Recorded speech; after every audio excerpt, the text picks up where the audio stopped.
अस्सलाम वालेकुम नाज़रीन, प्रोग्राम ओपिनियन में तली काजी में भलीकार आऊँ आया यासिर अहमद हमें स्टूडियो में ज्वाइन कन था सीनियर तज्जियाकार अली काजी साहब।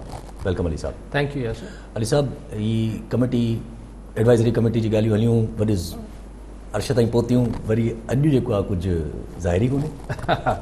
ही जेको कराची जा मामलात हलाइण लाइ एडवाइजरी कमेटी सलाहकारी कमेटी जी ॻाल्हियूं थियूं, कल सीएम साहब तरदीद कई त सियासी जमातनि सां कमेटी कोन पई ठहे, बाक़ी वफ़ाक़ी हुकूमत सां जुड़ी सघे थी अहिड़ी कमेटी। जिते कल पाण चयो त इहा ॻाल्हि साॻी थी वई, कमेटी अगरि ठहे थी कराची जे मामलनि लाइ वफ़ाक़ सां गॾिजी, त मतिलबु इहो आहे त हितां सूबाई ख़ुदि मुख़्तियारी खे सिंध गवर्नमेंट कॉम्प्रोमाइज़ करे पई। अॼु MQM जे ख्वाजा इज़हार हसन जेको आहे उन चयो त कमेटी बिल्कुलु तय थी वई हुई, गवर्नर हाउस में जेका मुलाक़ात हुई उनमें तय थी वियो त कमेटी ठहंदी।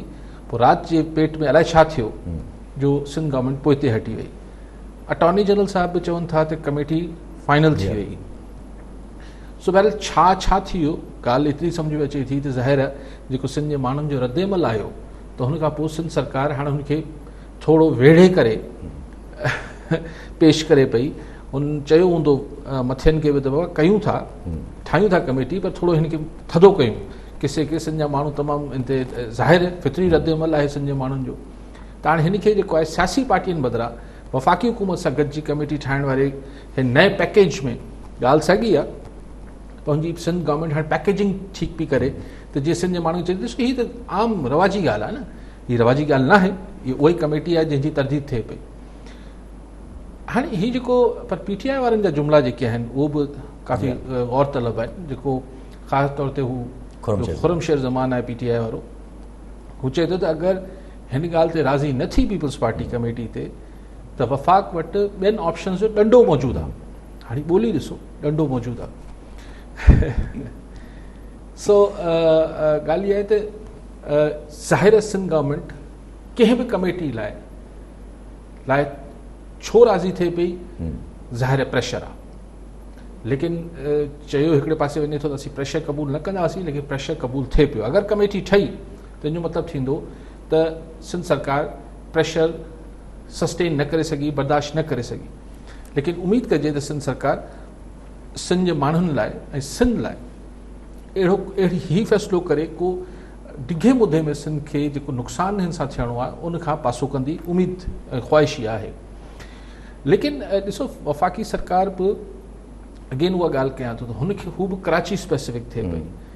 मस हीअ जेको MQM लंडन वारे किसे खां पोइ सिंध में हिकिड़ी जेका नफ़रत या हिकिड़ी तासुब वारी सियासत खे कुझु मुगी मतिलबु थोरी मुॾी थी हुई, थोरो हुनजो उहा सियासत थोरी माठार आई, त वरी अहिड़ियूं ॻाल्हियूं करे छो तासुब खे हवा ॾिनी पई वञे। त PTI खे इमरान ख़ान साहब जी ख़्वाहिश त किथे न किथे हूंदी न, तो सॼे जीअं पंजाब सॼे में सिर्फ़ु सराइकी बेल्ट में न आहे, सिर्फ़ु सेंट्रल पंजाब में न आहे, KPK में बि हू सिर्फ़ु जेको हिंदको बेल्ट आहे उन में न आहे, पश्तो में बि आहे।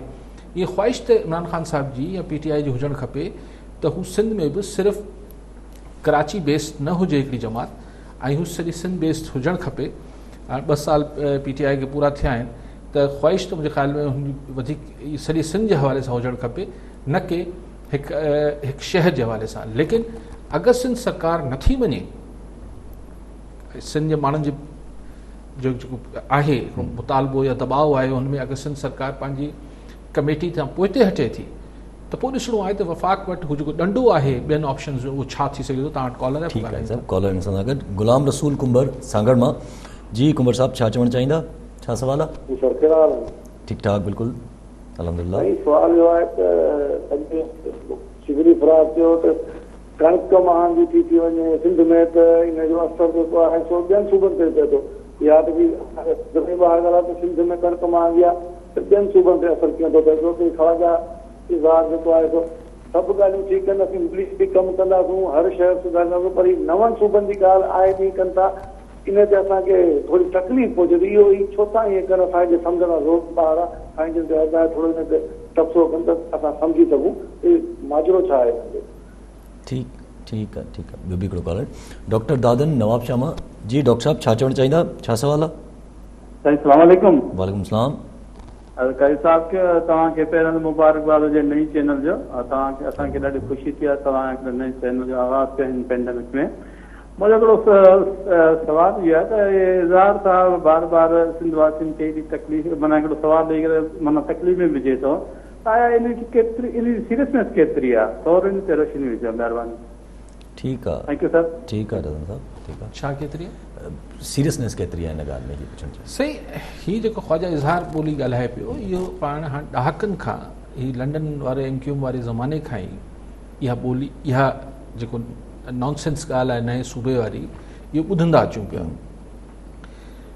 जो सबबु छा आहे, जेको ॿिन्ही साहिबनि फ़ोन कयो, डॉक्टर साहिब ऐं हुनखां अॻु पंहिंजो कुबर साहब, सेंस उनजो सबबु इहो आहे त जेतिरी नफ़रत पहिरीं MQM जेके लंडन वारी हुई उनजी सियासत त चइबो न रत ते पलजंदी हुई। जेतिरो रत हूंदो, जेतिरी नफ़रत हूंदी, जेतिरो क्रोध हूंदो, ओतिरी लसानियत जी सियासत खे हमेशह हुन मां ऑक्सीजन मिलंदी आहे। जेतिरो रत आहे, नफ़रत आहे, क्रोध आहे, ओतिरी ऑक्सीजन जेका आहे लसानियत वारी सियासत खे या तासुब वारी सियासत खे हुन मां हथी मिले थी, ऑक्सीजन मिले थी। हाणे रत वारी सियासत त हिननि खे हाणे मना थी वई आहे। हाणे ॿोरियुनि में लाश ऐं कर्फ्यू हीउ जेको टारगेट किलिंग, क़तल, गाॾियूं साड़णु, हू जेको सभु कुझु थींदो तशद्दुद उहो त बंदि थी वियो। पर हाणे ज़बानी तशद्दुद ही दरअसल MQM पाकिस्तान जेका आहे हू जिस्मानी तशद्दुद बि कंदी हुई। MQM लंडन जिस्मानी तकलीफ़ पहुचाईंदी हुई सभिनी खे, सिर्फ़ु सिंधियुनि खे न, सभु सिंध वासियुनि खे, सॼे मुल्क खे। हीअ वारी जेका ॻाल्हि आहे ही ख्वाजा इज़हार या MQM पाकिस्तान जेका आहे ही ज़बानी तशद्दुद आहे। त हिकिड़े माण्हू खे जॾहिं तव्हां ॾिसो न के माण्हू के ॿिए माण्हू खे गार ॾिए थो त हू चढ़े छो थो, छाकाणि त जेको गार ॾिए पियो चए पियो मूं तोखे धकु थोरी आयो आहे, मूं तशद्दुद न कयो आहे, पोइ छो थो दाऊं करे। गार ॾियण बि ॿिए माण्हू खे ज़ाहिर तव्हां हुनखे ज़हनी तशद्दुद था कयो, हुनजे जज़्बात खे मजरू कयो था। त जेके असीं आहियूं सिंध वासी, असीं चऊं था सिंध असांजी माउ आहे। त जॾहिं माउ जे विरहाङे जी ॻाल्हि कनि था त हीअ असां ते ज़हनी ऐं जज़्बाती तशद्दुद था कनि। ऐं मक़सदु इहो ई आहे त असीं चिड़ूं, असीं बि रिएक्ट कयूं। त हुननि जी जेका MQM पाकिस्तान हाणे जेका हुननि खे पंहिंजी सियासत हलाइणी आहे, ख्वाजा इज़हार खे बि ख़बर आहे त संदसि APC में जंहिंजे एजेंडा ते नओं सूबो हुजे उन में अगरि का पार्टी वेंदी त घटि में घटि सिंध वासियुनि लाइ उहा पार्टी अहिड़ी थी वेंदी जहिड़ी MQM आहे। अगरि जमात इस्लामी वञे थी, PTI वञे थी, पीपल्स पार्टी वञे थी, त हिन जेको ऑल पार्टीज़ कॉन्फ्रेंस घुराए पियो मौसूफ़ ख्वाजा इज़हार साहब, त पोइ हिन जी हुन ऑल पार्टीज़ कॉन्फ्रेंस में जेका पार्टी वेंदी उहा सिंध वासियुनि लाइ अहिड़ी थी वेंदी जहिड़ी MQM लंडन हुई या हीअ MQM पाकिस्तान आहे।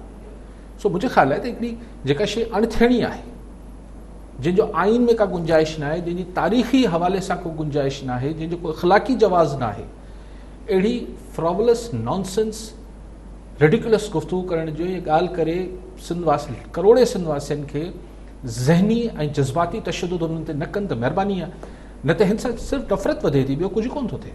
ठीकु आहे अली साहब। कॉलर सां गॾु सिकंदर अली पंवर दादू मां। जी पंवर साहब, छा सवाल आहे? नहीं, मुंहिंजो सुवाल इहो आहे त असां जिते सिंध जा माण्हू पीपल्स पार्टीअ जे मैंडेट ॾियूं था, वाउट ॾियूं था, पोइ कॾहिं बिटो निज़ाम थीजे, कॾहिं वरी कमेटियूं थियूं थियनि, एॾी नाल गवर्नमेंट आहे, असां भला काॾे वञूं, छा कयूं? को माना मसइलो हल नथो थिए, कॾहिं को कहिड़ो मसइलो आहे, कॾहिं को कहिड़ो मसइलो आहे। असां दादू शुगर मिल जा मुलाज़िम 2006 खां रहियल घड़ियूं कंदा था, चऊं त बाबा असांखे रायो वियो आहे, असांखे ज्वाइन ॾिजो, असांजो हक़ आहे, मिल बि तव्हां वरिती, पर को बि हिनमहिल ताईं को मसइलो असांजो हल न थियो। महिरबानी करे। ठीकु आहे पंवर साहब। जी पंवर साहब, जेको ज़ाहिर जेको माण्हू तकलीफ़ में हुजे थो, कावड़ में हुजे थो, पोइ साईं जो रायो हो ऐं बहरहाल सिंध जे माण्हुनि खे पीपल्स पार्टी खे सिंध जे माण्हुनि वोट ॾिनो आहे त हू ॿिया पंहिंजा मसइला समूरा मसइला हल ॾिसणु चाहिनि था। ज़ाहिर वोट ॾियणु छा आहे? वोट ॾियणु के माण्हू खे हिकिड़ो हुनखे मान ॾियणु आहे, मान सां गॾु हुन में उमेद माण्हू जोड़े थो। तव्हां हुन पार्टी जा स्टेक होल्डर थियो था, शेयर होल्डर थियो था, हुन गवर्नमेंट जा शेयर होल्डर थियो था, तव्हां हुन मां हिकिड़ी उमेद जोड़ियो था, तव्हां हिकिड़ो आसरो जोड़ियो था। सो माण्हू जेको वोट ॾिए थो हू चाहे थो त हुनजा ज़ाती मसइला बि हल थियनि, हुनजे ओड़े पाड़े जा मसइला हल थियनि, ऐं सिंध जी वहदत ऐं सिंध जे हवाले सां जे हक़नि जे हवाले सां का कॉम्प्रोमाइज़ न करे। छाकाणि सिंध जा माण्हू जनरल पीपल्स पार्टी खे वोट ॾिनो आहे, हू 99.9% इन ज़ाहिर सिंध खे पंहिंजी मां सम्झनि था। त हुन में कॾहिं ॿिटो निज़ाम हाणे सिंध जे माण्हुनि खे हिकिड़ी रंजायो वञे थो, कॾहिं हीअ कमेटी ठाहिण जे ते रंजायो वञे थो। हीअ कमेटी देरि सवेर सिंध जा माण्हू अगरि मुंहिंजी आउं थी सघे थो हीअ प्रेशर ईंदो ऐं हीअ कंहिं न कंहिं नाले में सिंध सरकार पोइ हिते मूंखे हटंदे महसूसु थिए थी, अलाह करे आउं ग़लति हुजां, ऐं हीअ कमेटी ठाहिण ॾे वञी वेंदी, पोइ हिनखे नालो ॾिनो वेंदो त हीअ वफ़ाक़ी हुकूमत ऐं सूबाई हुकूमत जे विच में हिकिड़ी सलाहकारी कमेटी आहे, पर हीअ कमेटी बि ओड़ी हानिकार हूंदी जहिड़ी ॿिटो निज़ाम सिंध लाइ हानिकार हो। ठीकु आहे साहब, कॉलर सां गॾु नबी बख़्श थहीम कश्मीर मां। जी थहीम साहब, छा चवणु चाहींदा, छा सवाल आहे? वालेकुम अस्सलाम। साईं अली ख़ान साहब वटि सवाल बि आहे, थोरो रायो बि आहे त अॼु निज़ाम वक़्तु पंहिंजे टोले सां प्रेस कॉन्फ्रेंस कई, जंहिंमें उहो प्रेस कॉन्फ्रेंस करे वरी कमरा विच में हुन ॻाल्हाइणु शुरू कयो त कलोड़ा कालपुर बि सिंधी कोन आहे। हाणे हिननि केरु चए त सिंध सिंधियुनि जी सदियुनि खां सिंध आहे, हिननि खे हाणे यादि आयो आहे अची करे प्रेस कॉन्फ्रेंस करनि था। सॼो नाकाम तरीन दौर गुज़रियो आहे। यकीनन सिंध हुकूमत जी बि को कायूं हूंदियूं, के ग़लतियूं थी हूंदियूं, पर ज़िम्मेवार मेयर आहे, न कि सिंध हुकूमत आहे। ॿियो हिते जेका मौजूदु मुख़्तलिफ़ इदारा आहिनि जेके कराची खे रन कंदा आहिनि, हुनजा पंहिंजूं पंहिंजूं स्टेट आहिनि, DHA हुजे, मलीर कैंटोनमेंट हुजे, अहिड़ा केतिरा ॿिया इदारा आहिनि। हुनखे सॼो नाकामी जेको आहे सिंध ते सटणु ऐं इहो चवणु त कलोड़ा बलोच हुया, फलाणा बलोच हुया। हाणे कलोड़ा चन्नई ख़ानदान मां हुया, बलोच हुया, इंतहाई साहब राय वठंदी। ठीकु आहे, गैर पार्लिमानी ॿोली खां पासो कजे। ॾिसो हिस्टोरिकली त ॻाल्हि इहा आहे त सही सिंध में सभई अॼु को 200 साल पहिरीं आयो आहे, को 500 साल पहिरीं आयो आहे, को 1000 साल पहिरीं आयो आहे, को 100 साल पहिरीं आयो आहे, पोइ सही आया बिल्कुलु ॿाहिरां आहिनि। अगरि मूं त ॿुधो कोन्हे ख़्वाजा इज़हार छा पियो फरमाए, पर अगरि लॉजिक इहा आहे त सभई ॿाहिरां आया आहिनि, हा, पर सभिनी पोइ हिकिड़े प्रोसेस में हिन सूबे में ज़म थिया आहिनि, सिंधी थिया आहिनि, पोइ चाहे बलोच आया, चाहे अलिफ आया, कल्होड़ा आया, मीर साहिबान आया, जेके बि आया, सभई अबासी आया, सभई आया, हिननि अची हिते ज़म थिया ऐं हिननि हिन धरती खे पंहिंजी मां चवणु शुरू कयो ऐं मञणु शुरू कयो, सिर्फ़ु चवणु न शुरू कयो। बदकिस्मती सां जेके 72 साल हिते माइग्रेशन थी, हुननि खे हाणे हिकिड़ी रिथाबंदी जे तहत या छा बि सबबु उन्हनि खे चयो वियो त तव्हां हिकिड़े अलॻि शइ आहियो। पोइ जेको लंडन वारो पैदा थियो, हिन त मुर्गियो अची चयो त अलॻि शनाख़्त ऐं अलॻि फलाना और ढिमका। ॻाल्हि इहा आहे त अगरि हीअ बि मर्ज करे वञे त अहिड़ी ॻाल्हि ई न थिए। ऐं आउं त चवां थो त हीअ बि हीअ सिंध वासी आहिनि। ॿोली अगरि कंहिंखे सिंधी नथी अचे, उर्दू अचे थी, पछतो जेको हिते ॼाओ आहे, अगरि हुन धरती खे पंहिंजी मां सम्झे थो ऐं धरती खे सां जुड़ियल आहे, त आउं कहिड़ा सर्टिफिकेट ॾियण वारो त न हीअ पुराणो आहे नओं आहे, नए सिंधी पुराणे सिंधी, छा मतिलबु आहे नओं सिंधी पुराणो सिंधी, सभु सिंधी आहिनि या सिंध वासी आहिनि। त ॻाल्हि इहा आहे त ही अगरि आर्ग्यूमेंट आहे त इहो आर्ग्यूमेंट बि हिननि जे जेको ख्वाजा साहिबु फरमाए पियो, हिन जे ख़िलाफ़ु वञे पियो त तव्हांखे बि ज़म थियणु खपे, तव्हांखे बि कराची खां कश्मीर ताईं सिंध खे धरती मां सम्झणु खपे, हिन जे विरहाङे जी ॻाल्हि न करणु खपे। बाक़ी अलाए कहिड़ी ॻाल्हि कई सही, इहा ख्वाजा बाक़ी हीअ जेका, चलो तव्हां कॉलर वठो। ठीकु आहे सर, कॉलर हिन सां गॾु अल्ताफ़ हुसैन सुमरो शिदात कोट मां। जी सुमरो साहब, छा चवणु चाहींदा? अस्सलाम अली साहब। वालेकुम सलाम। साईं अली साहब, सवाल इहो आहे त हीअ जेको कमेटी ठही कराची जे मसइले खे हल करण लाइ, उते कम जो जेको मसइलो आहे सफ़ाई जो, इहे इन सां सेंसियर न आहिनि या हिननि जे विच में को इख़्तिलाफ़ थियो आहे? उन खां सवाइ अॼु जेकी कॉन्फ्रेंस कई आहे ख्वाजा साहिबु, इन जेको आहे किसी में जेको आहे जुदा सूबे जी घुर कई आहे, इन में कहिड़ियूं पार्टियूं तव्हांजे ख़्याल जे मुताबिक़ वञी सघनि थियूं? इन खां सवाइ जेकॾहिं कराची जो मसइलो किसी हुकूमत में रही करे हल करे त छा हुननि जी जेको आहे बाक़ी जेके आणा माणा आहिनि उहे ख़तमु न थी वेंदा? त इहा असां तव्हां पुछण था चाहियूं त कराची में, कराची त सिंध जो हिकिड़ो वॾो हिसो आहे, उन ते पीपुल्स पार्टी पंहिंजो कमु करे ऐं उन्हनि जी शिकायतूं ख़तमु थींदियूं त पोइ इन खां सवाइ ॿियो असां चऊं था त MQM उहो बि क़ाइद जेको अथनि अल्ताफ़ हुसैन अथनि, अल्ताफ़ हुसैन अॼुकल्ह जेके फेसबुक ते सोशल मीडिया ते ॻाल्हियूं करे थो, सिंध खे पंहिंजी माउ सम्झे थो, त छा ही अञा गॾु आहिनि या ही अलॻि आहिनि जेके अॼु जेकी ॻाल्हि कनि? इहो साईं खां पुछिणो आहे। ठीकु आहे सूमर साहब। सूमर साहब काफ़ी सारी ॻाल्हियूं करे विया। हिकिड़ी ॻाल्हि शुरू कयूं हिन ॻाल्हि तां त अगरि सिंध सरकार हिते परफॉर्म करे आहे, कारकर्दगी ॾेखारे आहे, त वाकई में कंहिं वटि को जवाज़, ही कूड़ो सचो जवाज़ जेको बि आहे, इहो जवाज़ रहे ई कोन। ऐं थोरो जेको अॻु में थईम साहिबु चयो त मेयर जी ज़िमेदारी हुई, सिंध सरकार जी ज़िमेदारी न हुई, यार आउं नथो सम्झां। आउं सम्झां थो जॾहिं तव्हां मेयर खे पावर्स ऐं ॾियो ई नथा, त हाणे ॻाल्हि जेका हुजे उहो माण्हू करे, त लेकिन कंहिं बि सबब ऐं नाले ते तव्हां सिंध जे विरहांगे जी ॻाल्हि या कमेटियूं ठाहिण जी ॻाल्हि न थियणु खपनि। सिंध सरकार, हा असीं इहो ज़रूरु चऊं था, ऐं चवां थो एटलीस्ट त भई सिंध सरकार खे पंहिंजी कारकर्दगी बहितर करणु खपे, ऐं अगरि अॻु में ई बहितर करे वठे हा त ही बहाना जवाज़ हीला माण्हुनि खे न मिलनि आहे इहा ॻाल्हि करण लाइ, माण्हू पंहिंजी कमज़ोरियूं बि ठीकु करे। साईं ॿी ॻाल्हि अलाए कहिड़ी कई हींअर सुखरो साहिबु त APC लाइ पुछनि पिया, हा त कहिड़ी पार्टी वेंदी? सही माण्हुनि जो ईमान आहे, पर अगरि सिंध में सियासत बि करणी आहे, सिंध जे माण्हुनि खे जेको आहे में पंहिंजे लाइ का जॻह ठाहिण जी ख़्वाहिश आहे, पोइ आउं त नथो सम्झां त कंहिं पार्टी खे वञणु खपे। मतिलबु छाकाणि त APC छाजे लाइ हूंदी आहे? त अचो सलाह मशवरो कयो, सलाह मशवरो करे का गॾियल हिकमत अमली ठाहिण लाइ ऑल पार्टीज़ कॉन्फ्रेंसिसूं थींदियूं आहिनि। हिते कीअं हिन ॻाल्हि ते यानी छा ही मतिलबु वेही सलाह कंदा त सिंध खे कीअं तोड़जे? ऐं अगरि MQM त ईअं ज़ाहिर हुनजी ते ही सोच आहे जेका इंतिहाई धप आणींदड़ सोच आहे, पर छा अगरि PTI वञी हुन में वेहंदी या जमात इस्लामी वञी वेहंदी या JUI वञी वेहंदी या पीपल्स पार्टी वञी वेहंदी, त पोइ सुभाणे सिंध जे माण्हुनि खे छा चवंदा? त असां हुते त वियासीं, बाक़ी असां धरती खे मां सम्झूं था। जंहिं प्लेटफॉर्म ते, जंहिं फोरम ते तव्हांजी धरती माउ जे विरहांगे जी लाइ सलाह मशवरो थी रहियो हुजे, उते छा वञणु? ऐं त नथो सम्झां त वञण जो कोई जवाज़ ठाहे थो। मुंहिंजी नज़र में त केरु न वेंदो, पर बाक़ी ईमान महिमान MQM हक़ीक़ी वारा वेंदा, छाकाणि त उहो बि इहो डिमांड कंदा आहिनि। पोइ पाण ॿई MQM आहिनि, पाण में ठही वठनि। PSP चए त थी न, ऑफिशियली त चए थी त असां सिंध जे विरहांगे जे ख़िलाफ़ आहियूं, बाक़ी वेंदा त सभु MQM आहिनि मुख़्तलिफ़ मरहले में। बाक़ी साईं कराची खे जीअं साईं बि चयो सूमरो सां, आउं बि चवां थो, कराची खे पंहिंजो कयो न।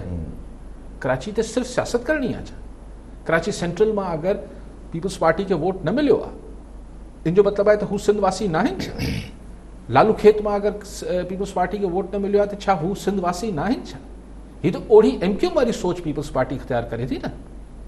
ज़रूरु थियणु सिंध सरकार जिथां वोट मिलियो आहे न मिलियो आहे, उते डिलीवर करणु, सर्विस ॾियणु सिंध सरकार जी ज़िम्मेवारी आहे। पर ही PTI ऐं MQM वारी सोच थी आहे। PTI बि चए थी असांखे कराची खां ॿाहिरि वोट न मिलियो आहे, तंहिंजे करे असीं हुन लाइ न ॻाल्हाईंदासीं या असांखे हुनजी परवाह कोन्हे। त पीपल्स पार्टी बि चए त मूंखे कराची में वोट न मिलिया आहिनि, पर सिंध सरकार खे जेको उन्हनि चीफ मिनिस्टर साहिब खां सवाल बि थियो त तव्हां सॼे सिंध जा चीफ मिनिस्टर आहियो, सिर्फ़ु कराची छा आहे? मतिलबु कराची असांजी दिलि आहे, लेकिन सॼे सिंध में परफॉर्मेंस नज़र अचणु खपे।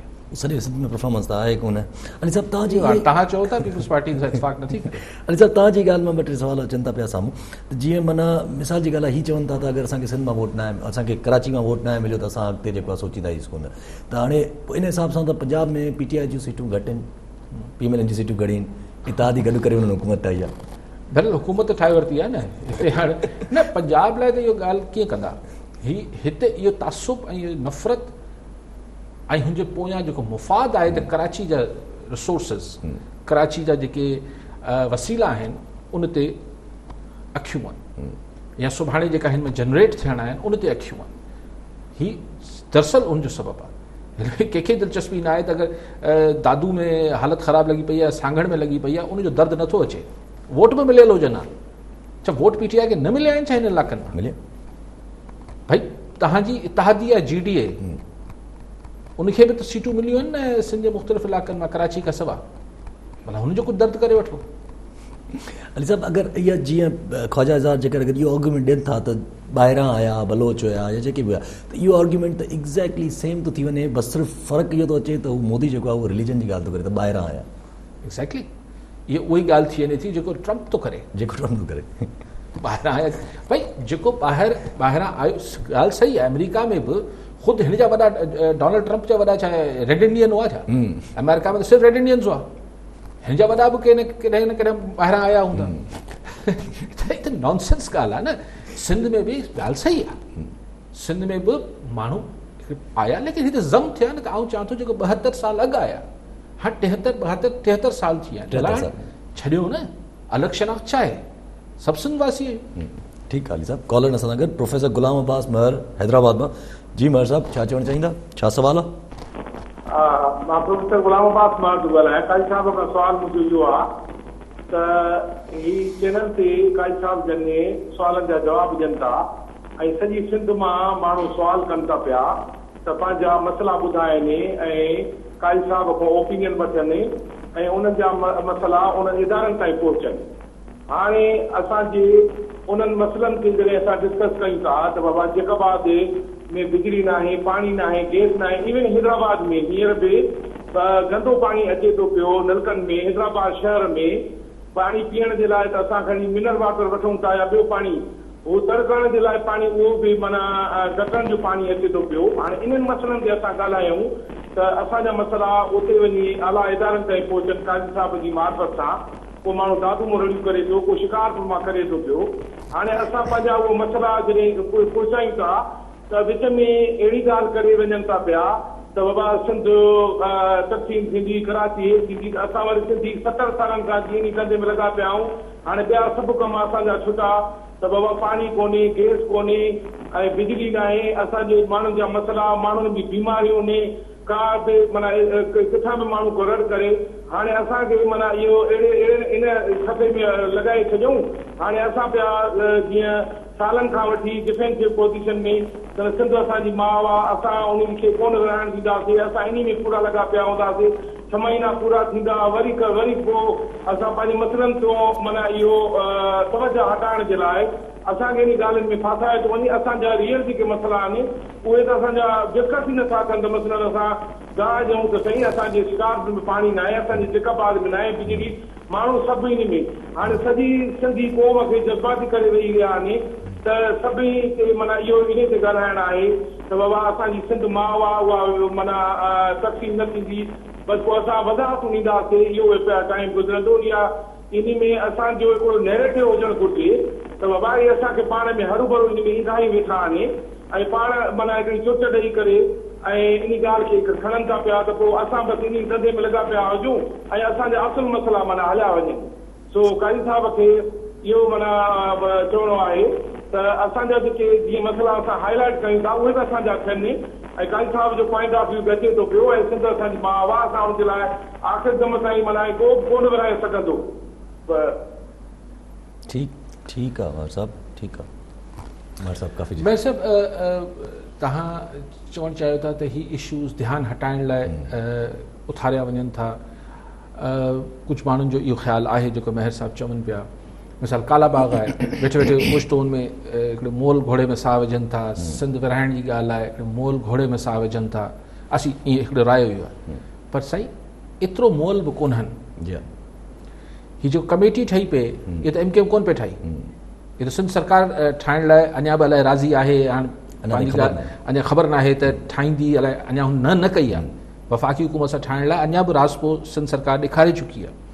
त हीअ ॻाल्हि एतिरी मतिलबु ईअं न आहे त माण्हू हिन खे इग्नोर करे छॾे।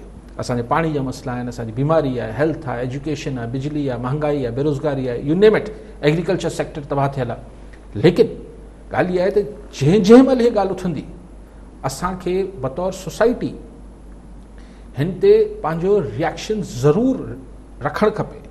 हीअ ईअं उहो जेको चइबो आहे न शेर आया हिकिड़ी ॾींहुं शइ वाक़ई में अची वियो त माण्हू चवंदा हीअ त वॾी ॻाल्हि। असांखे हर दफ़े जॾहिं शींहुं अचण जो होको लॻे त असांखे उनखे रिस्पॉन्ड करणु खपे। बाक़ी ही जॾहिं न हूंदा आहिनि त पाण पंहिंजा मसइला इहे सूर जेको आहे पाणी सही अॼु खां तव्हां त शायदि जेको सां साईं जो तालुक़ु आहे प्रोफेसर साहिब जो, पर आऊं 91 अलाए 92 में पहिरियों दफ़ो जेको आहे उन महिल खां पाणी जो मसइलो आहे जेको आहे अॼु ताईं आहे। हैदराबाद में आऊं नंढो थी वॾो थियुसि, हिकिड़ो टिघे अरसे ताईं असीं नलके मां पाणी करे भरे पाणी पीअंदा हुआसीं, पोइ अखियुनि जे साम्हूं जेको आहे हू हिकिड़ो गटर जो पाणी थी। पर ॻाल्हि इहा हू प्रॉब्लम्स डेफिनेटली आहे, लेकिन हिन ॻाल्हि खे बि छॾे नथो सघिजे। मेयर साहिब हिते आऊं तव्हां सां बारीकी में इख़्तिलाफ़ थो कयां। ठीकु आहे अली साहब, कॉलर असां सां गॾु ख़ालिद हुसैन अंसारी लाड़काणे मां। जी अंसारी साहब, छा चवणु चाहींदा, छा सवाल आहे? ॿिया इशू त पंहिंजी जॻह ते, पर लाड़काणे जे अंदरि या सिंध जे अंदरि ओवरऑल इदारा टोटल थी विया आहिनि ऐं कारोबार बि थी विया आहिनि, स्कूल हिन वक़्त ताईं बंदि आहिनि। उहे उनजो छा सबबु आहे जॾहिं त असां तालीम घटि पोइ थिया आहियूं एतिरो, ऐं हीअ जेकॾहिं ईअं मुसलसल बंदि रहंदा ऐं ॿारनि जी ऐं ओवरऑल जेको उस्तादनि जो सिलसिलो डामाडोल थी वेंदो, उनजे मुतालिक़ हिसाब सां छा करणो पवंदो? ठीकु आहे, ठीकु। अंसारी साहिब बसि अची पहुता आहियूं, चवनि था 15 सेप्टेम्बर खां, कुझु माण्हू चवनि था शायदि हुन खां अॻु, पर 15 सेप्टेम्बर बाक़ी महीनो हाणे जिथे ॿारनि जो पितकड़नि जो मसइलो आहे साईं, ख़ुदि माइट बि छिरकनि था। सची ॻाल्हि आहे, मूंखे उस्तादनि जो या इवन जेके प्यून्स कमु कनि था, ज़ाहिर स्टाफ आहे न, सभिनी जो रोज़गारु लॻल हो, मूंखे उन्हनि जो बिल्कुलु अहसासु आहे। पर ॿारनि खे छॾणु वञणु, हर दफ़े चवां थो लखे माण्हू वेंदा उन्हनि खे छॾणु स्कूल, लखे उन्हनि खे वठणु ईंदा, त थोरी एक्टिविटी सवाई थी वेंदी। पर इहो शयूं खुलियूं आहिनि, इनशाला हीअ बि खुली वेंदी। बसि अची पहुता आहियूं, हाणे सरकार चयो आहे त 15 सेप्टेम्बर खां खोलींदा। अॼु पाण 19 अगस्त थी वई आहे, बाक़ी 24-25 ॾींहं त खुली वेंदो। अली साहब पुछनि पिया न साईं? हाँ जी जी, उहो पुछनि पिया त स्कूल छो नथा खुलनि बेसिकली। अली साहब हिकिड़ो गुलाम अब्बास बार साहब जे हुन सां रिलेटेड सवाल अचे थो पियो हिकिड़ो ज़हन में, त रियल इशूज़ तां जॾहिं अहिड़ा इशूज़ साम्हूं अचनि था त ज़ाहिर सी ॻाल्हि आहे रियल इशूज़ तां थोरो माण्हू खे हटिजी वञे थो ऐं हटिणो पए थो, हटिजी वञे थो पियो। पोइ उन में असां वटि जीअं हाणे मूंखे हिकिड़ो सवाल अचे ॿियो को ऑप्शन बि न आहे, फिरी करे असांखे सपोर्ट पीपल्स पार्टी खे करिणो पए थो, छो जो Peoples Party is the only party जेका किराए करे थी हिन बारे में। पोइ रियल इशूज़ उते जो उते ई रहिजी था वञनि। न ॾिसो, हिकिड़ी थ्योरी इहा आहे, हिकिड़ी जेका कॉन्स्पिरेसी थ्योरी या थ्योरी जेको चओ त भई जॾहिं बि पीपल्स पार्टी ऐं इहो ॾहाकनि खां इहा थ्योरी आहे त जॾहिं बि पंहिंजे जेको कॉन्स्टिट्यूंसीज़ आहिनि, जेको इहा सपोर्टिंग एरियाज़ आहिनि हिमायत वारा, उन्हनि खे थोरो उजागर करिणो हूंदो आहे त हिकिड़ो नारो हणंदो आहे त असीं सिंध खे विरायूं था, ॿियो चयो त ख़बरदार धरती असांजी मां आहे, असीं कोन टोड़ ॾींदासीं, ऐं ॿई शीं थी बीहनि था, ऐं पोइ वरी वक़्तु टिपजे थो, इलेक्शन थी वञनि था, ॿिया थी वञनि था, पोइ चल सुचल थी वञे थो। लेकिन ॾिसो, हीअ ॻाल्हि बि ख़ुदि हींअर जेको कमेटी जी ॻाल्हि थिए पई, पोइ त पीपल्स पार्टी कंसीड पोइ हिते हटे पई न सिंध सरकार। हिन में हीअ रुगो MQM जो नारो जेको आहे, जेको मोल घोड़ो आहे, जंहिंमें को दम न आहे, जंहिंमें को सेंस न आहे, हुनखे त फ़ाइदो ॾींदो। पर पीपल्स पार्टी अगरि धरती मां आहे, विरहाङे खे बर्दाश्त न कंदासीं, आख़िरी साह ताईं विढ़ंदासीं ऐं कमेटी ठाहियूं था, त सिंध जा माण्हू चरिया खरिया आहियूं, पर सम्झूं त सभु था। त अगरि हिन दफ़े हिनखे जवाज़ ठाहे, सुल्तान राई वारा डायलॉग हणी ऐं पछाड़ी में कमेटी ठाहे वरितो, त उन डायलॉगनि जी कोई अहमियत न हूंदी। सो लेकिन ॾिसो, हीअ सभु सवाल इहो न आहे त पीपल्स पार्टी खे जो फ़ाइदो थींदो या नुक़सान थींदो, मुंहिंजी सिहत ते कहिड़ो थो असरु पए, तव्हांजी मुंहिंजी उको थिए, जेका बि धुर सिंध जे मुफ़ादनि लाइ बीहे थी, ऐं मुफ़ाद अफकोर्स जेको एकता आहे, वहदत आहे सिंध जी त आहे, लेकिन पीअण जो पाणी बि ओतिरो वॾो इम्पोर्टेंट इशू आहे। उहो चाहे कराची सेंट्रल जो मसइलो हुजे या जैकोबाद जो मसइलो हुजे, ऐं कराची जा कशमोड़ नथो चवां, ऐं चवां थो स्पेसिफिक थी ॻाल्हि कयां, कराची जे सेंट्रल में बि अगरि पीअण जे पाणी जो हींअर अज़ाब आहे, जैकोबाद में बि आहे, दादू में बि आहे, हर हंधि जर जो पाणी में सेंकियो अची वियो आहे, कार्सनिक थी वियो आहे, ज़हरीलो थी वियो आहे, त कराची जा माण्हू बि अज़ाब आहिनि, टैंकर्स अचनि था महांगा, जेको सॼो धंधो हले पियो कराची। सो मजबूरन इहो पाणी सो ॻाल्हि इहा आहे त सिर्फ़ु सियासत नारेबाज़ी ते नथी थी सघे, न थियणु घुरिजे, थिए त पई हिन महिल ताईं त उहा ई थी आहे ॿिन्ही पासनि खां। ऐं पोइ असांखे PTI वारनि चयो त न सही, असीं तव्हांखे परफॉर्मेंस ॾींदासीं। जॾहिं तब्दीली जो नारो हो इमरान ख़ान साहब जो, त तब्दीली छा में? तब्दीली माण्हुनि जी ज़िंदगी में तब्दीली अचे न, माण्हुनि जी ज़िंदगी में, आम माण्हुनि जी ज़िंदगी में तब्दीली एहसास प्रोग्राम सां त नथी अची सघे, न बेनज़ीर इनकम सपोर्ट प्रोग्राम सां अची सघे थी। तब्दीली अचे थी जॾहिं तव्हां गवर्नेंस ठीकु कयो था, रूल ऑफ लॉ आणियो था, त माना हेठि ताईं तव्हांजी मईशत बहितर थिए, माण्हुनि खे कारोबारी मामलात बहितर थियनि, मईशत बहाल थिए, त रोज़गार वधे एंड सो ऑन। अॼु 2 साल थी विया PTI सरकार खे, हाणे सभु बहस पिया कनि, मूंखे सम्झ न पियो अचे त हितां छा ॻाल्हायां। 2 सालनि जी कारकर्दगी ते कहिड़े ॾींहं खे छॾे, भले 365 ऐं 365 अलाए घणा ॾींहं थी विया, 600 700 750 ॾींहं थी विया, हिन में कहिड़ो ॾींहुं अहिड़ो छॾियो अथनि जंहिं ते नथो ॻाल्हाए सघिजे। अगरि पाण अख़बारनि जा फाइल साम्हूं रखी ऐं पोइ ॻाल्हाइणु शुरू कयूं त हर ॾींहं ते हिकिड़ो डिफरेंट लकाउ। पर 3 ॻाल्हियूं त ख़ुदि असद उमर पाण एतिराफ़ कयूं, 3 ग़लतियूं चयूं अथसि असद उमर साहब, त 3 ग़लतियूं PTI सरकार खां थियूं आहिनि। मीडिया खे ग़लति हैंडल कयो अथनि, ज़हूर आहे, इश्तिहार बंदि आहिनि, पोइ सही MS उहो वीचारो मीर शकील रहमान अञा बंदि पियो आहे, हीअ सभु कुझु, ऐं जीअं माण्हुनि खे मीडिया खे सोढ़ो कयो वेठा आहिनि। चई असांजी ग़लती आहे, चलो शुक्र अल्हम्दुलिल्लाह मञूं। ॿी ॻाल्हि मञूं त असां एहतिसाब जे जेको बयानियो आहे उनखे सही नमूने माण्हुनि जे साम्हूं पेश न करे सघियासीं, यानी ॿिए लफ़्ज़नि में एतिराफ़ पिया कनि त इहो जेको एहतिसाब जे नाले ते खां बदिरां हीउ जेको इंतकाम लॻे पियो, एहतिसाब ऐं इंतकाम जे विच में फ़र्क़ु ही माण्हुनि खे सेल न करे सघिया आहिनि, विकिरो न करे सघिया आहिनि। इहो ॿियो एतिराफ़ कयूं। टियों एतिराफ़ कयूं त महांगाई, चई असांजो कमु न आहे, सूबाई हुकूमतनि जो हूंदो आहे, पर बहरहाल महांगाई वधी। छो साईं? यू टर्न्स जो को ज़िक्र न कबो, जेका मईशत सफ़ा तव्हांजे इन मुख़्तलिफ़ पॉलिसीज़ जे करे हेठि मथे थी, उनजो को ज़िक्र न कजे। सो कहिड़ी ॻाल्हि जो ज़िक्र कजे, ऐं पोइ आख़िर में अची जेको आहे उहो कराची खे सिंध खां अलॻि करण लाइ कमेटियूं बि ठाहिण जी कोशिशूं कयो था।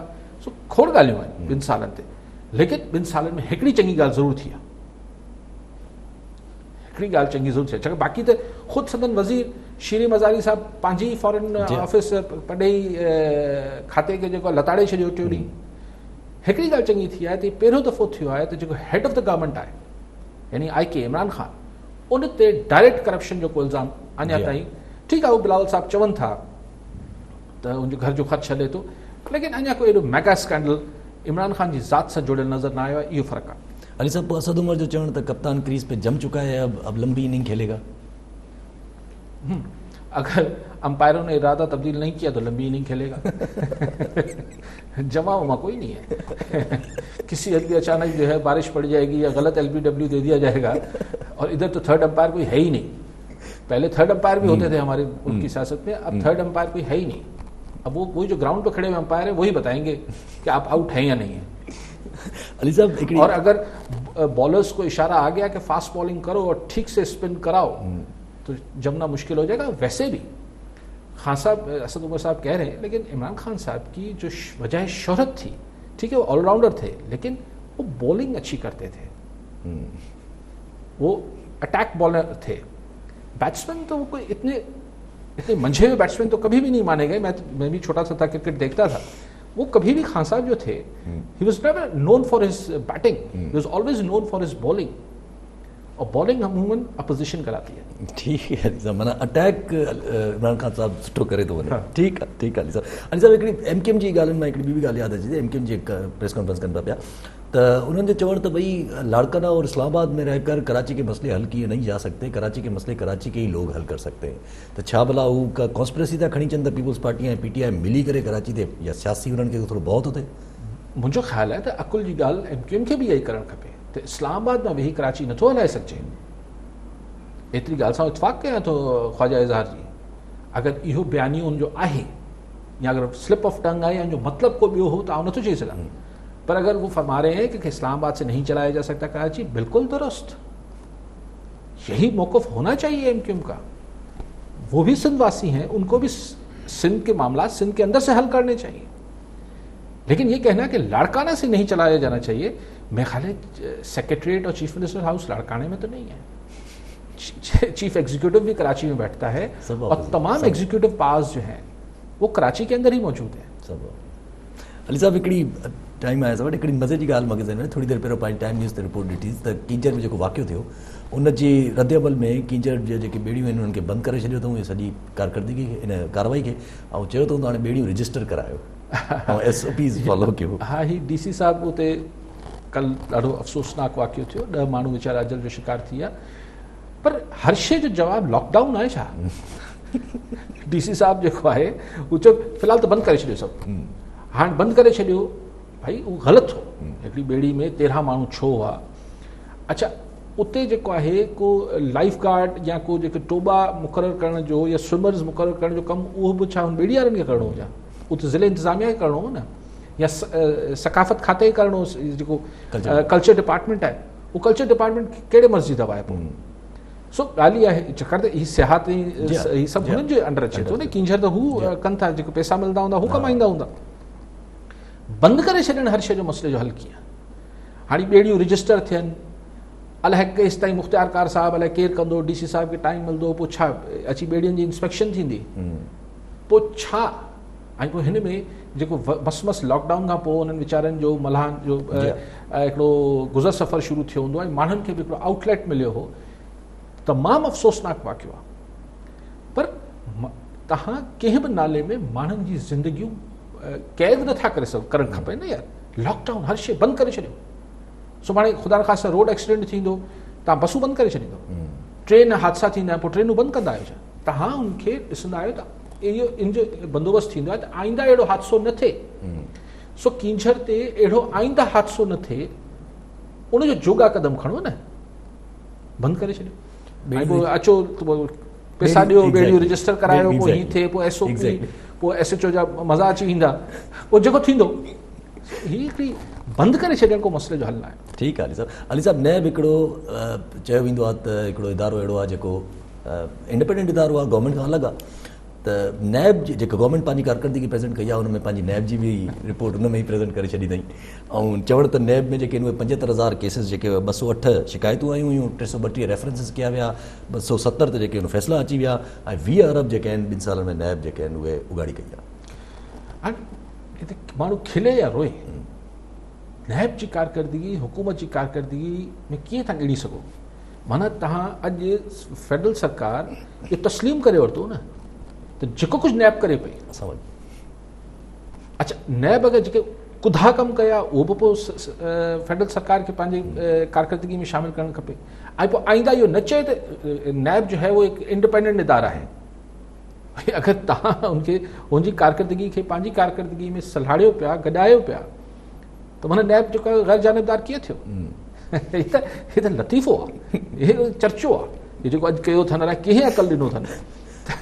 यानी नैब जी कारकर्दगी वफ़ाक़ी सरकार जी कारकर्दगी थी वई। माना पोइ सुभाणे प्राइम मिनिस्टर साहब चेयरमैन नैब खे छॾे हुनजी पुठी बि ठपे।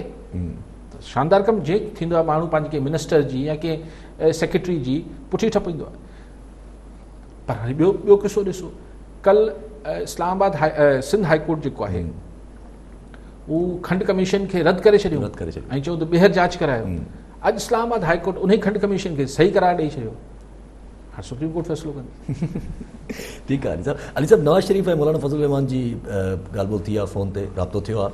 नवाज़ शरीफ़ जो इहो बि चवणु त मुंहिंजी तबियत सही न रही, इन करे थोरो कम्युनिकेशन में मसइलो थिए थो पियो। छा इहा ॻाल्हि अॻिते वधंदी आहे? बसि ॻाल्हियूं हलंदियूं पियूं? सही ॾिसो, हर कंहिंजी पंहिंजी पंहिंजी हिकिड़ी कद काठ बि आहे ऐं हर कंहिंजो पंहिंजा पंहिंजा हिकिड़ा ॿिए सां वास्ता वड़ा बि आहे, ज़ाती बि। जेतिरी केमिस्ट्री मियां नवाज़ शरीफ़ ऐं मौलाना फज़ल रहमान जी थी सघे थी, जेतिरी केमिस्ट्री आसिफ़ ज़रदारी ऐं मौलाना फज़ल रहमान जी थी सघे थी, ओतिरी बिलावल भुट्टो ज़रदारी जी मौलाना फज़ल रहमान सां नथी थी सघे। सो हाणे हीउ हिकिड़ो मसइलो आहे नवाज़ शरीफ़ वारनि लाइ बि, नवाज़ लीग ऐं PP ॿिन्ही लाइ, त अगरि हुननि खे वाक़ई में का तहरीक अॼु या सुभाणे हलाइणी आहे त हुनमें मौलाना खे हुननि खे शामिलु करिणो आहे। हुन खां सवाइ नथा हलाए सघनि, नथा हलाए सघनि मतिलबु पोइ ओतिरो दम न हूंदो, माण्हू मौलाना कढी ईंदो। सो नवाज़ शरीफ़ साहिबु मौलाना खे सफ़ा मायूस थियणु ॾियणु नथो चाहे। हिन महिल त हू पाण बि बीमार बि आहे, बीमार त हा बीमार बि आहिनि ऐं ज़मानत बि शायदि ख़तमु थी वई आहे। ज़मानत ख़तमु थी वई त हाणे जलावतनी मां अगरि सियासत कंदा, हाणे चवनि था त मरियम नवाज़ बि वरी एक्टिव थियण वारी आहे। अगरि इहो थियो ऐं मुंहिंजो ख़ाली नवाज़ शरीफ़ लॉबी वरी हावी थी त बाबा ॻाल्हियुनि सां कुझु न मुड़ंदो। जेको शहबाज़ शरीफ़ चयो पिए त थोरो थधा थियूं था, जिथां बि सिग्नल आयल हुआ वरी हुननि सां ॻाल्हाए ॾिसूं था, पर लॻे थो त ॻाल्हियूं कुझु मिच्योर न पियूं थियनि। त नवाज़ शरीफ़ साहब वरी मौलाना फज़ल रहमान सां ॻाल्हायो, उनखे आथत ॾिनी अथसि, न फ़िक्र न कयो, ॿियनि खे छॾियो, आऊं ॻाल्हायां थो तव्हां सां, ऐं थी सघे थो त हाणे जल्द आसिफ़ ज़रदारी साहब मौलाना फज़ल रहमान खे वरी आथत ॾे। वाली साहब, छो जो जोड़ जक जी सियासतदान में नवाज़ शरीफ़ जहिड़ो सियासतदान ऐं आसिफ़ ज़रदारी साहब जहिड़ो सियासतदान, इहे सियासतदान ज़रूरी हूंदा आहिनि मौलाना फज़ल रहमान जोड़ जक जी सियासत ठाहिण में। इहे ॿई मेन पार्टियुनि जा ॿई माण्हू जेके उहे फ़िलहालु ईअं सम्झे त सोगा आहिनि, फाथल आहिनि, त तंहिंजे करे जोड़ जक जी सियासत असां त मुमकिन न आहे फ़िलहालु। न, पर ॻाल्हि इहा आहे त ही ॿई बि त अलाए केतिरा कंहिंसां सचा आहिनि, मतिलबु हिक ॿिए सां अपोज़िशन केतिरी सची आहे। थोरो आसरो मिले थो, हिकिड़ी धुर खे त थधी थी वञे थी, त ॿी धुर शक सां नज़र न शुरू करे छॾे थी। सो ही या त हिननि खे छॾियल हुजे हा न, बाक़ी तव्हांजी ॻाल्हि त मौलाना फज़ल रहमान आसिफ़ ज़रदारी साहब आजो हुजे हा, या नवाज़ शरीफ़ त रोज़ मिलनि हा, न पोइ कुझु विच में माण्हू, हाणे एतिरी दूरियूं आहिनि, हू चइबो आहे न त कम्युनिकेशन गैप अचे थो, त बि त मिसअंडरस्टैंडिंग ऐं ग़लति फ़हमियूं वधनि थियूं न। त हिननि अपोज़िशन वारनि में जेके सीनियर अॻुवान आहिनि उनजी कम्युनिकेशन गैप बि तमामु घणो आहे। पर असल ॻाल्हि इहा ई आहे त हर धुर इहो चाहे पई अपोज़िशन मां त हुन सां को अलॻि सां मामिलो डील थी वञे त हू पंहिंजो पैकेज वठी पासीरो थी वञे, पर सभिनी खे आसरा मिलनि था, कंहिंखे को पैकेज मिले कोन पियो। ठीकु आहे अली साहब, टाइम असां वटि आहे ॿ मिंट खनि, 2-2.5 मिंट खनि, त हिकिड़ो आख़िरी टॉपिक हो, इंटरनेशनल टॉपिक असां डिस्कस कयो। जेरेड कुशनर जेके वाइट हाउस एडवाइज़र आहिनि, उन्हनि चयो आहे सऊदी अरब खे त हाणे तव्हांखे बि मजबूरन या भला बहालत मजबूरन या पाण कयो, तव्हांखे इसराइल सां तालुकात बहितर करणा पवंदा। ॾिसो न, UAE इसराइल सां तालुकात बहितर करे वरिता आहिनि, त UAE सऊदी इन्फ्लुएंस खां ॿाहिरि त न आहे। ठीकु आहे, अमेरिकन इन्फ्लुएंस, ॿई अमेरिकी इन्फ्लुएंस में आहिनि, पर हाणे अगरि हिकिड़ो पूरो माहौल यानी चइबो आहे यार आऊं फ़िलहालु नथो हली सघां, हीउ मुंहिंजो नंढो भाउ हिन खे वठी वञ, करे करे काज में किथे फ़ैसिले में माण्हू पाण न वेंदो आहे, पंहिंजे के सौट भाउ खे पुट खे कंहिंखे मोकिले ॾींदो, हथु ॾींदो, बाबा हीअ वठी वञे, मुंहिंजे पारां हिन खे वठी वञ। त UAE ॿाह ॾिनी वई आहे त फ़िलहालु आऊं वेंदुसि त सॼी दुनिया मुस्लिम वर्ल्ड में गोड़ थी वेंदो, फ़िलहालु हिन खे वठी वञे, थोरो माहौल जुड़े। हाणे उहो मां पहिरीं पंहिंजो जॉर्डन ऐं इजिप्ट त अॻु में ई आहिनि, मिस्र हू त मञनि था इसराइल खे। हाणे इसराइल चए थो त बहरेन ऐं ओमान बि अचण वारा आहिनि। अरब दुनिया में बचंदो पोयां केरु? कतर बि ईंदो, त बचंदो अरब वर्ल्ड में केरु बचंदो? पोइ नंढा नंढा मुल्क वीचारा, यमन वमन जी त का तारीख़ में अहमियत कोन्हे। पोइ सऊदी अरब चवंदो छा कयूं, सॼी दुनिया हाणे कठी थी वई आहे।